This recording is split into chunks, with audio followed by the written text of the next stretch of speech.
So imagine trusting a game of telephone more than a written document. Sounds backwards. But some of the earliest Christians did exactly that, and they had good reasons. The Gospels didn't come first. Decades of oral tradition preceded them. Paul's own letters prove it, and the evidence might surprise you. Let's establish the timeline. Jesus died around 30 CE. Paul wrote his letters in the 50s. The earliest Gospel, Mark, wasn't written until around 70 CE. That's a 40-year gap. Matthew and Luke came in the 80s, John around 90 to 100.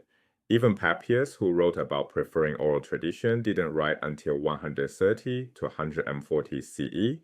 This shaded region between Jesus' death and the Mark's Gospel, that's the oral tradition period. 40 years of stories passed by word of mouth before anyone wrote them down.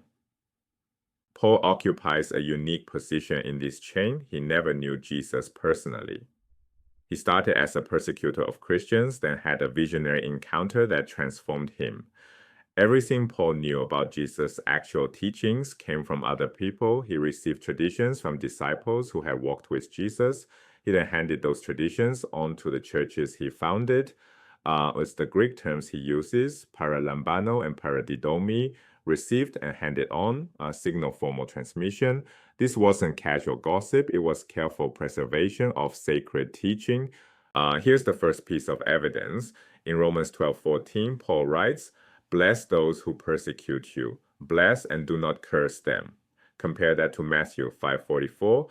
Love your enemies and pray for those who persecute you. The parallel is striking. Both mention blessing, both mention persecution. But here's the key.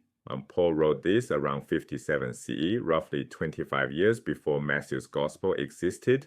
Paul doesn't cite Jesus as his source, and the teaching had become so embedded in the community that explicit attribution wasn't necessary. 1 Corinthians 11 provides even stronger evidence. Paul describes the Last Supper, Jesus taking bread, breaking it, saying, "This is my body," then the cup, "This cup is the new covenant in my blood." Paul introduces this with striking language, "I received from the Lord what I also handed on to you." But Paul never met Jesus at that supper. From the Lord means through the chain of disciples, ultimately tracing back to Jesus himself. The technical vocabulary mirrors how rabbis pass down authoritative teachings across generations. Now here's where it gets really interesting. In 1 Corinthians 9:14, Paul quotes Jesus, "The Lord commanded that those who proclaim the gospel should get their living by the gospel. Preachers should earn their living from preaching. Search the four gospels. You won't find this exact saying anywhere."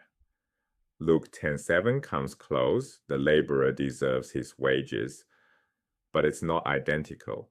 Paul preserves a saying of Jesus that never made it into our written gospels. Oral traditions contain material that was eventually lost when the community chose what to write down. This brings us to Papias, an early Christian leader writing around 130 to 140 CE. He made a remarkable statement. "I did not suppose that the things from the books would aid me so much as things from the living and continuing voice." Papias actively sought out elderly people who had known the apostles.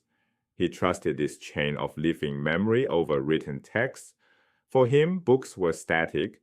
They couldn't answer questions, clarify confusion, or verify their own accuracy. Living witnesses could do all of that. This ancient perspective inverts our modern assumptions. We tend to trust written documents and distrust word of mouth. Ancient cultures often saw it the opposite way. Written tradition was static and fixed. It couldn't adapt or clarify. Oral tradition was living and adaptable. Written texts were accessible to anyone who had them, but oral tradition required a trusted chain of witnesses. Modern readers assume written sources are more reliable. Papias and many ancient thinkers believed oral tradition was more trustworthy precisely because it maintained human connection and accountability. So what does all this mean for how we read the Gospels today? The Gospels aren't raw transcripts of events. They're the crystallization of decades of oral tradition, stories told, retold, and shaped by communities before being written down. When Matthew, Mark, Luke, and John wrote, they drew on streams of oral tradition that had been flowing for 40 to 70 years. They selected, arranged, and interpreted material that communities had already been passing along. The Gospels capture oral tradition at the moment it became text. This explains something important: variations between Gospel accounts. When Matthew and Luke tell the same story differently, they may be drawing on different streams of oral tradition rather than making errors. Communities in Antioch, Jerusalem, and Rome each preserved and shaped the stories they received. These weren't competing versions of a single original. They were parallel traditions that developed in different communities over decades. The diversity in our Gospels reflects the richness of the oral tradition that preceded them, not carelessness in transmission. Modern readers often dismiss oral tradition as unreliable telephone games, but in cultures built around oral transmission, memory and repetition were highly developed skills. Rabbis memorized vast amounts of teaching, poets preserved epics across generations. The early Christians weren't careless. They were careful in ways different from our text-based assumptions. They used formal language to signal authoritative transmission. They maintained chains of witnesses. They valued the living voice. When we read Paul's letters and the Gospels, we're hearing echoes of that careful, living tradition.